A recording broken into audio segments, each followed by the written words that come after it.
Thank you. Please, sit down. Thank you. If I were smart, I'd leave right now. Folks, thank you very much. Governor Cox, Governor Polis, all the governors for being here. I know you just heard, did Jill already speak, my wife? Well, what the hell am I doing here? Jill enjoys traveling to your states and to advance priorities like education and workforce development. And thanks to Kamala for her leadership and her incredible partnership across the board. And to the members of our cabinet, including former governor, and we have two former governors here. Are they both here today? Governor Raimondo? And where is my Secretary of Agriculture? Is he here? Well, he's going to be here tomorrow. Tom Vilsack is going to be here tomorrow. My Republican friends, I got bad news for you. I actually like working with you. And it reminds me of the days I was in the Senate. You know, we'd argue like hell and then we'd get things done. But look, before I begin, I want to say a few words about an important anniversary that we mark tomorrow. 2 years ago, shortly before dawn, Russian troops marched across the border in Ukraine. And Putin believed he could easily bend the will and break the resolve of the free people of Ukraine. That he could roll into Ukraine and he would roll over them. 2 years later, he remains wrong. He didn't do that. He wasn't able to do that. Kyiv is still standing.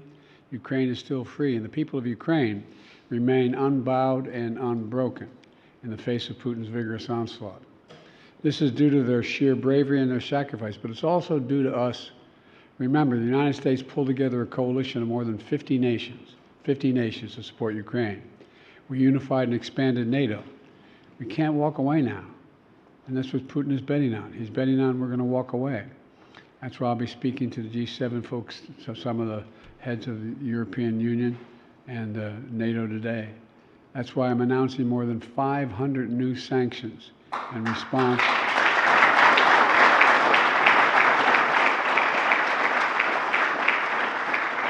In response to Putin's brutal war of conquest, in response to Alexei Navalny's death, because make no mistake, Putin is responsible for Alexei's death. Yesterday, I met with Alexei's wife and daughter in California, where his daughter attends college. Alexei was an incredibly courageous man. His family is courageous as well.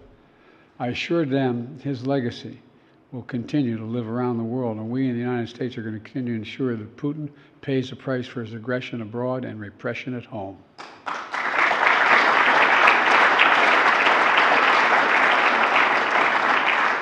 But let me be clear. The House of Representatives must pass the bipartisan national security bill. The bill provides urgent funding for Ukraine, and it passed overwhelmingly in the Senate. And there's no question, none.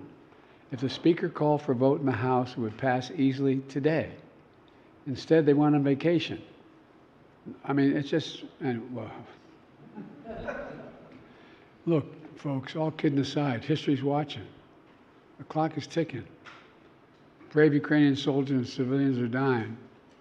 Russia is taking Ukraine territory for the first time in many months. But here in America, the Speaker gave the House a 2-week vacation. They have to come back. They have to come back and get this done. Because failure to support Ukraine in this critical moment will never be forgotten in history. It will be measured, and it will have impact for decades to come. And I want to thank all you governors here and I urge you, if you agree with me, and many of you do, to urge your congressional representatives to force this bill to be brought up. America can be, to prove America can be relied upon. America stands up for freedom. We never bow to anyone, particularly Putin. Look, folks, now on another important work we're doing. I want to thank you all for delivering historic results for the American people. You've been incredible partners. Governors know the measure of success isn't how many partisan points we score. It's did we fix the problem? Did we fix the problem? We disagree on how to fix the problem many times. We're all here for one reason, to fix the problems, to get things done for families, for communities, for the country. That's why I kept my commitment to be president for all Americans, whether you voted for me or not. In fact, we've invested more in all we passed in red states than we have in blue states. That's a fact. Billions of dollars more of what we passed is invested in red states than blue states. I came to office when the pandemic was raging and the economy was reeling. But we've turned things around with your help. The American Rescue Plan provided $350 billion to state and local governments. And many of you put that money up for cops on the beat, bringing down violent crime across the nation, which we've done, to bring 500,000 teachers and other school personnel back into the classrooms, to prevent foreclosures and evictions, to keep 8 million families in their homes. The bipartisan infrastructure law made the most significant investment in our nation's infrastructure in history.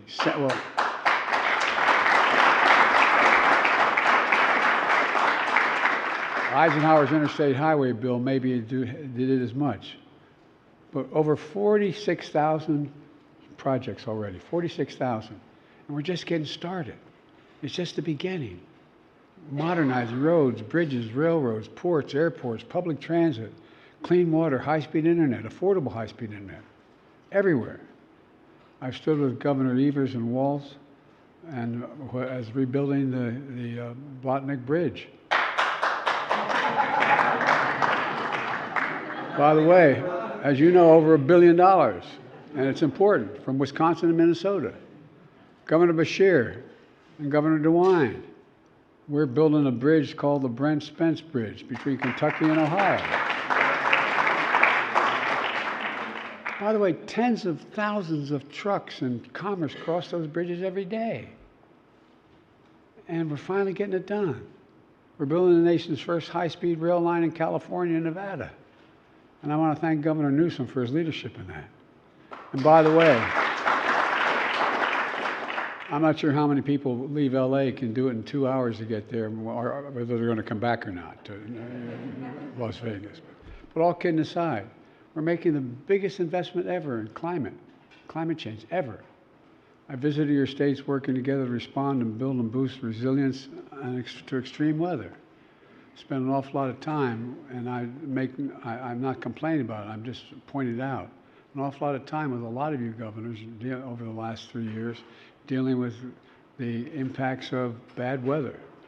I've flown over your states, particularly in the Southwest and the West and the Northwest, for I don't know how many times, and helicopters looking to timber burned to the ground. We've lost more timber, we've lost more forest than the entire state of Maryland makes up in land, in square miles. We're building cleaner, more reliable power grid, promoting clean energy and advanced manufacturing industries of the future, made in America, made in America. You know, one of the things that I didn't know, maybe you knew, but I'd been around a long time in the Congress. I didn't know when they passed the legislation relating to the right of labor to organize in the 30s, that there's a provision. It said if the president provides, if the Congress gives the president money to invest in America, to build things in America, to spend money in America, to spend money for America, they should do two things. One, they should hire Americans to do it, and two, they should use American products. Well, guess what? Didn't happen in Democrat or Republican administrations for the longest time. And so guess what happened? We no longer, we're no longer disclosing just in factories in their states. What was happening the last 20 years in all of our states, including my state of Delaware? People were, the business decided labor's cheaper overseas, so we export the factory and import the product. Well, we're building factories here in America now, not overseas.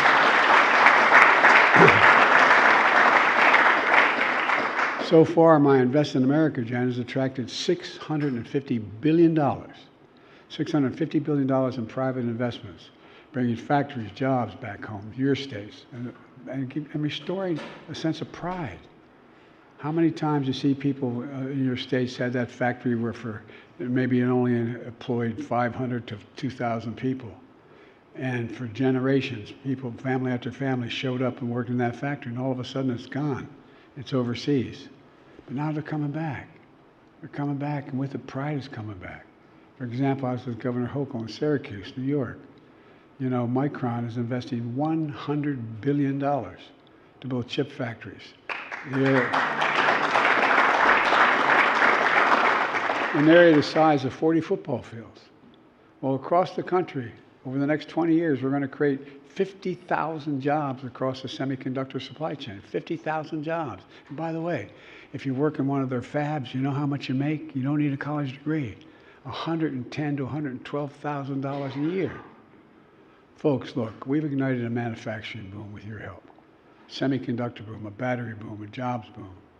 All along the way, with your help, we've cut the federal deficit as well. We cut the deficit by doing all this by $1 trillion so far. The biggest reduction in history in deficit reduction. I've signed legislation that's going to cut the federal deficit by another $1 trillion over the next decade. It's clear we have the strongest economy in the world, and that's not hyperbole. We have the strongest economy in the world today. Nearly 15 million new jobs created, a record.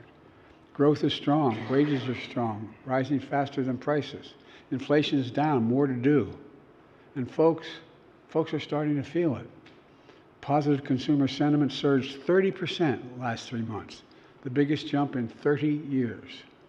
We've got more to do. I'm not suggesting it's done yet. America has filed a record 16 million new business applications the Vice President talked about across the country since we came to office. And with your help, every one of those filings is an act of hope.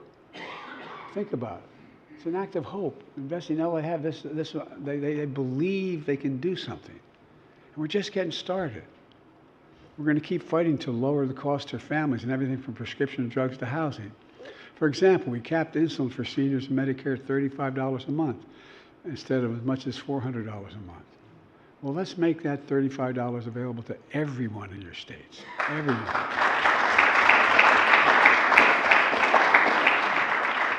That and other actions of lowering prescription drug costs are not only good for the people, they save the taxpayers billions and billions of dollars. The action on prescription drugs thus far has already reduced the deficit by another $160 billion. Hear me? $160 billion, because Medicare is not paying out $400, they're paying out $35.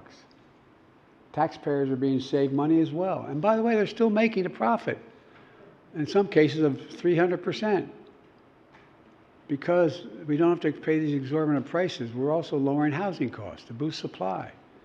Today, with your help, a record 1.7 million housing units are under construction nationwide. We know we need more. And I've sent Congress an ambitious plan to do more. I appreciate your help. We'll get it passed. We're partners in this work. And you've been leading the way before us, many of you.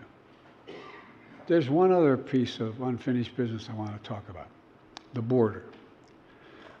My first day in office as president, the first bill I sent up a comprehensive plan to fix the immigration system. And I think you all have at your table, if I'm not mistaken, because I don't want to take the time to go into all the detail, a fact sheet on the bipartisan border deal. And it's titled Fact Sheet, Impact of Bipartisan Border Deal on Funding Border Operations. And it lays out all the things that it does, that compromise. We introduced a comprehensive plan to fix the system. It included funding for high-tech border security, legal pathways for dreamers, address the root causes of why so many people are fleeing to the southern border, to avoid violence, corruption, political instability, natural disasters. Folks, Congress has had a long, proud history of bipartisan history on immigration reform and abiding by our international treaty obligations, which we signed, related to immigration. These reforms made America a nation of laws, a nation of immigrants, and the strongest economy in the world. But something changed. Over time, our laws and our resources haven't kept up with our immigration system, and it's broken. And our politics has failed to fix it. That's why months ago I instructed my team to begin a series of negotiations in a bipartisan group of senators, Democrats led by a very conservative Republican who did a hell of a job, to fix our immigration system. I provided each of you, as I said, a fact sheet with the details of that bipartisan deal. The bipartisan agreement represents the most fair and humane reforms in a long time. I didn't get everything I wanted in it. It also includes the toughest set of reforms to secure the border ever in history. The Border Patrol chief himself said, we need more people. We need more agents on the line. Our bipartisan bill got the Border Patrol agents they need. It funds and hires 1,500 more agents and officers. 100 more immigration judges, 4,300 more asylum officers to get asylum decisions in months instead of years. Right now, they come through the border on asylum. They not able to see an asylum officer. They get a bracelet and they get put in the country and they come back in 7 years. Come back in 7 years when we're able to hear your case. Provides more cutting-edge inspection machines to detect and stop fentanyl getting across the border. It funds what many of you governors need to help shelter migrants as a win for the future of the American people and a win for your states. But then, as we all know, petty politics intervened. The Speaker of the House has refused to vote on the bill, even though, again, there's significant support. Every Republican I've talked to your Republican colleagues. There are the votes on that floor to pass that bill. All of a sudden, people started to go silent, but they're in a tough spot. Tell that to the Border Patrol that we can't get this done. They support this bipartisan bill. Tell that to the Chamber of Commerce, the National Chamber of Commerce, who supports that proposal. Tell that to the Wall Street Journal editorial page that supports this. There are governors in this room who support it. Strong minorities oppose it, but a significant majority in the House and Senate support it. Folks, doing nothing is not an option. Compromise is part of the process. I didn't get everything I wanted in that deal. We didn't deal with dreamers. We didn't do a number of things I think we should do. But you know, it's a positive step, a significant step. You know that. You deal with this every day. Some of you deal with it every single day. You have real skin in the game. So if this matters to you, it matters to your state, tell your members of Congress or stand in the way. Show a little spine. Pass the bipartisan security bill, notwithstanding you may reap the wrath of one or more of your colleagues. Look, it's the strongest border deal our country has ever seen. It also includes the most fair and humane reforms for legal immigration in a long time. Let's get it done. And by the way, speak to your agricultural communities and ask them if they need temporary workers. Why are we making the kinds of progress we're making economically when the rest of the world is in a standstill in agriculture, basically? Look, let's keep working to fix the entire system. I hope you all can help. Let me close with this. I appreciate Governor Cox's effort to make the mission of the NGA to get those of us who disagree with one another to listen to one another, to treat one another with a sense of dignity and respect. That's what you guys do and women do more than most. That's essential in the part of America. That's how we get things done. That's how democracy works when it works. It needs to be able to have that kind of exchange. And when folks in your state look around and see more factories coming in, more shovels in the ground, more people going to work, more access to affordable internet, I hope they feel the pride in their hometowns, making a comeback, the pride in America. Folks, I know some people think I am a little too optimistic. I'm an incredible optimistic, but I'm more optimistic about this nation's future than I've ever been. You just have to remember who in the hell we are. I mean this sincerely from the bottom of my heart. We're the United States of America, for God's sake. Nothing is beyond our capacity. When have we ever set a national goal we failed? When? When have we ever not come out of a crisis stronger than we went into the crisis? Nothing's beyond our capacity when we work together. So let's keep working together because you're the best hope we have, the governors. And God bless you all. May God protect our troops. Thank you.